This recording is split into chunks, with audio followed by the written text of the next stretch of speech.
What's up, everybody? I'm back once again. Thanks for clicking on the video. I want to start it off by saying, I know what everybody's going to say.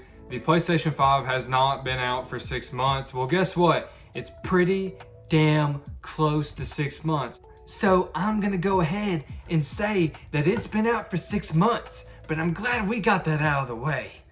So in this video, I'm kind of just going to go over the pros of the PlayStation 5, the cons of it. It's got quite a bit of each one. So since the console has been out for, about 6 months now, I think that people who have had one since the release date have kind of gotten their fair share of time with it, opinions, and seen that major update happen and seen what the console has to offer. So I'm here to tell you about it. The first things I want to go over with the console is the pros.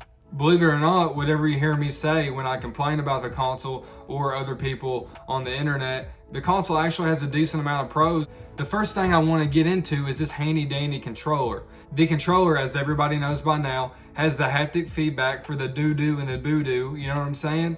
And it has the adaptive triggers, so when you're holding it down, it feels kind of good on some games. Call of Duty Black Ops Cold War, it's got that little adaptive thing when you hold down the motherfucking trigger. That's pretty cool. I turn it off on multiplayer games because I kind of find it to just be a little distracting and unnecessary, but that's just me. Other people might think the opposite. So the look of the overall controller is actually really nice and sleek. And I have heard some people say that it does get dirty. Well, the thing is, if you eat a whole bag of Cheetos while you're playing with this thing and you do not wipe your hands off, yeah, it's gonna get dirty. But the thing is, any normal human being does not do that, so mine looks kind of really clean. I haven't even really nurtured it like a child or anything like that. I've kind of just played with it and treated it like I've always treated a controller, and it looks pretty fine and it works pretty fine. Now, the other thing I want to get into is the user interface, which this is also going to be on the cons list, but it's got pros to it also. I like that this generation has a brand spanking new interface, and I like that it's going for something different.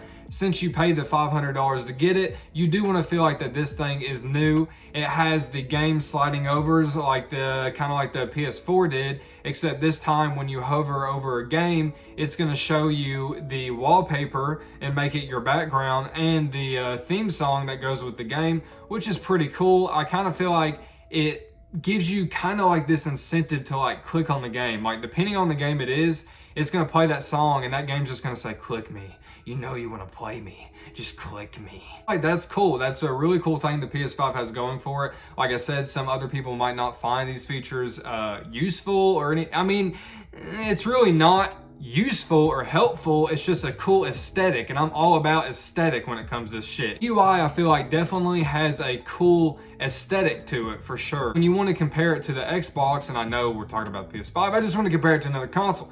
The Xbox has the same UI as it did in the last generation, which can kind of get boring to me. This one has a new one, so it's like you're kind of getting a refresher. It's pretty snappy too. It is slower than the Xbox UI, but at the same time, it's still snappy and it is still quick.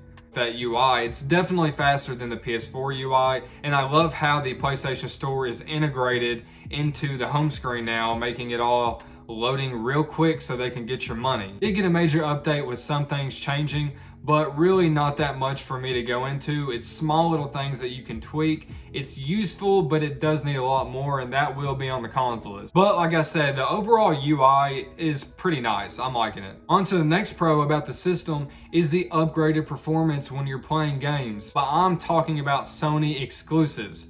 They have released some upgrades to their games, like Days Gone is running in 60 frames now, and if you haven't played it, I highly recommend it. God of War is beautiful. God of War is an amazing game, one of my favorite games of all time, and now it's running at 60 frames, and I'm pretty sure it's 4K now too, upscaled 4K, and it is absolutely beautiful. Loving it. Ratchet and Clank, they also gave it an upgrade. Loving it. I love Ratchet & Clank, whether it's 30 FPS or 60, but now that it's 60, oh my god, I just don't want to go back. And that's the thing with their upgraded games, especially with their exclusives, is that after you play it at 60 frames per second or 4K, you really do not want to go back to the shit you were experiencing on the PS4. It makes you realize what PC gamers have been experiencing for years, and I'm all for it, baby. Yeah, definitely worth it for the upgraded games, unless you're just the type of person that really doesn't give a crap and you play the exclusives at 30 frames per second. But I promise, if you get a PS5 and you play their exclusives upgraded, you're never gonna wanna go back. It just makes you wanna play through the game again, or at least that's what it does to me. Another pro is actually the look of the PS5. I actually clowned the look of the PS5 at first, but over the months, it's grown on me. Yes, is it too big? Yes. Does it look like a spaceship? Yes. But the overall, once again, I'm gonna say it, I'm gonna go there, aesthetic is what they wanted it to be, and I like it for what it is, actually. It's pretty slick and sleek, and it looks like a next generation console sent from outer space, and I like it. It grew on me. And like I said, does it need to be smaller? Yes, I can see that. And I think they would do that once they put out a PS5 Slim or PS5 Pro. It's definitely going to get smaller. But as of right now, I really don't mind it. Next great thing is back to the exclusives is actually the lineup for this console. So Returnal actually comes out tomorrow, April 30th. Ratchet & Clank is coming in June. They have more to announce in the summer. They are claiming that God of War Ragnarok is coming this year along with Horizon, the sequel. I don't think that God of War is happening, but I think Horizon probably will. Also, they have Deathloop that got delayed, and I feel like a lot of games are going to get delayed due to COVID. But over the life cycle of the PS5, we're going to see a lot more exclusives, and they're going to be 9 out of 10, 10 out of 10 exclusives because they showed us with this last generation, they can make some of the best games of all time, and there's no doubting it. I think we all know by now that Sony can make amazing games, some of the most amazing games in the industry, and just think what they have lined up for the future of this console. Now, I do want to move on to the cons of the console, and some people would say there's a lot. I'm just gonna name what I agree with. The first thing that comes to mind is storage. The storage is very lackluster. I think when you first get it and you get the update and you just have it on the internal SSD, I'm pretty sure there's 667 gigs, and Warzone is past 200 some gigs now, I think, or is that Cold War? I don't know. Either way, if you have both of them downloaded, those are pretty much the only games you're gonna get on this console. These days, games are way too big to only be having 600 gigabytes on the SSD. They're saying there will be a solution come summertime, but you know, 6 months is a long time and we're still waiting on the solution. Which brings me to the next thing is the external, which I know most of you people are probably saying, hook up your external that you had with the PS4. The problem is the external does not work very well. Doesn't really matter which one you get. It will mess up. It will download updates onto your external and then say that you can't do it because it's trying to give you the PS5 version. They did release an update to where you can finally put PS5 games on the external, but you can't play them until you move them back on the internal. That's not much, but at least it's something. The external just has quite a bit of issues, take it from me, not just storage. It doesn't seem like it knows what it's doing with the updates. It will give you errors, and every time you turn on the PS5, it will say this thing is not turned off properly to some people, and that's annoying. Just want to use your console and have memory on it and just have it work properly. Now, I do want to come back and revisit the UI. The UI, although it is in my pros also because I like the new look and yada yada yada, it is pretty lackluster. It is lacking themes, which I think we pretty much all loved. You cannot make a custom background yet, which is crazy to me that they would take that away. I understand they like having, when you scroll on a game, the theme song pops up and it becomes your wallpaper, but there should be an option to customize these things. The taskbar at the bottom next to the cards, you can barely customize any of it. Now you can move some of it over, but it needs more customization, especially with that power button. Now they have made it to where if you hold the PS button, it will not turn off the console. It won't come up with the prompt to turn off the console.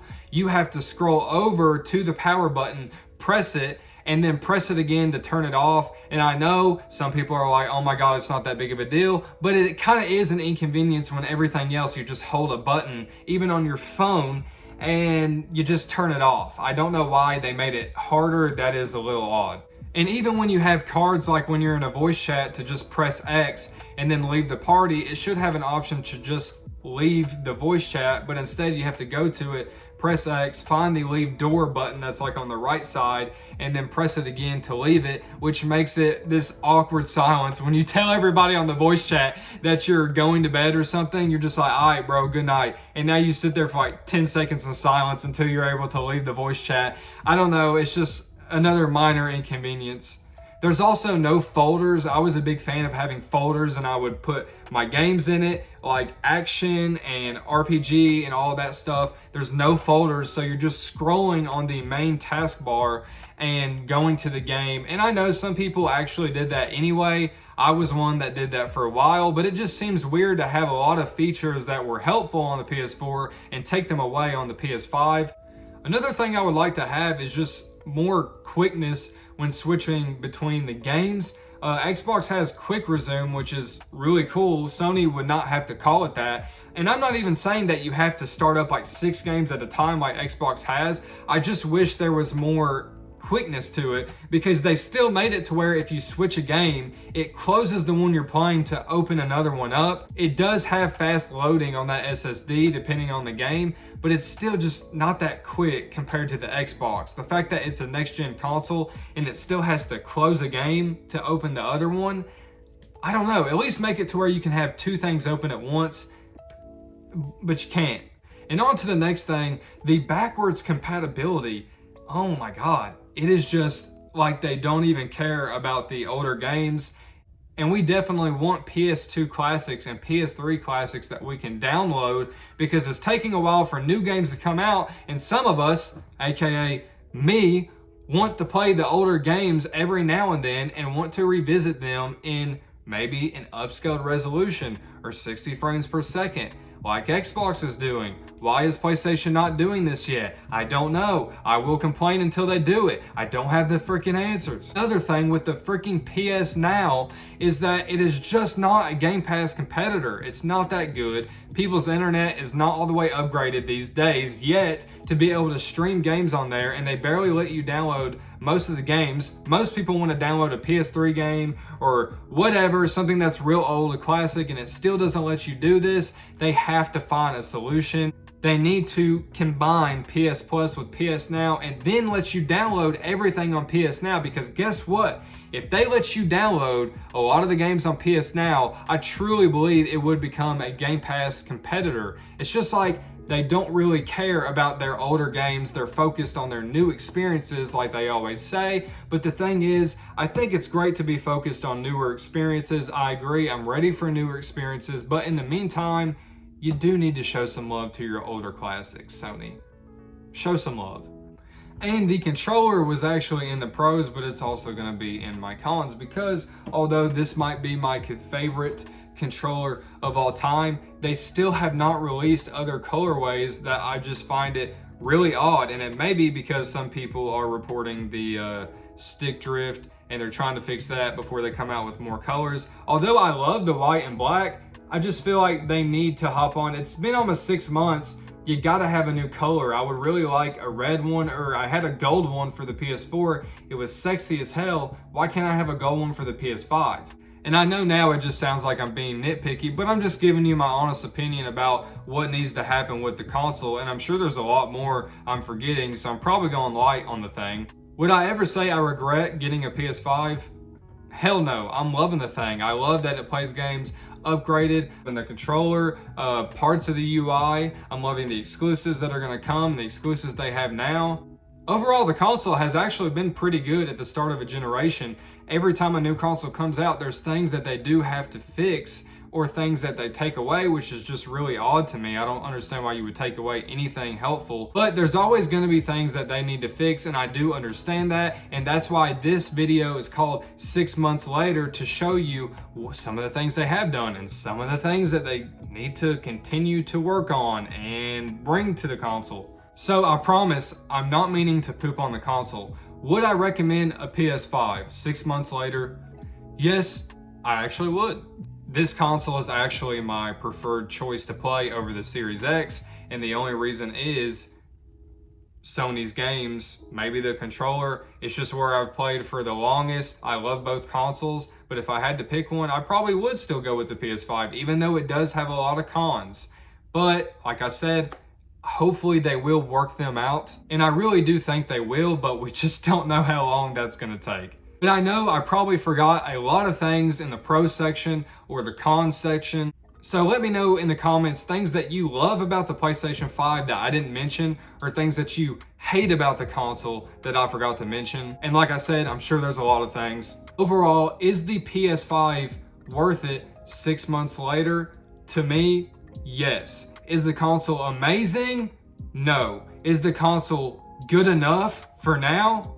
Yes. I know all that sounds confusing, but just try to understand that. I really do appreciate you all for watching. If you did like the video, drop a like if you want to, maybe sub, I don't know. I can't force you to do anything, of course. Have a great day, and I'll see y'all next time. Peace out.